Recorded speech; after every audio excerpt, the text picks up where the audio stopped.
Олар балаларының енді жоқ екеніне сенгісі келмей қатты қиналды. Бүкіл қала болып балалардың ата-аналарына қолдау білдіріп жатты. Сонымен ата-аналары марқұм балаларын әркім өз үйлеріне алып кетті. Олардың денесін жуып, жер қойнына тапсыруға дайындалды. Ертеңіне таңертең жерлеу рәсімі белгіленді.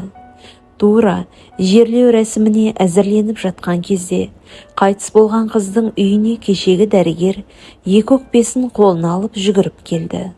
Ол қыздың ата-анасы мен туған туыстарына баланы көрсетуін, ең болмаса баланың қолын ұстауына рұқсат беруін өтінді. Ол дәрігерлік қателік кетіп, қыздың шын мәнінде әлі тірі болуы мүмкін екенін айтты. Алайда қыздың ата-анасы есі ауысқан дәрігерді қыздың денесіне жолатқысы келмеді.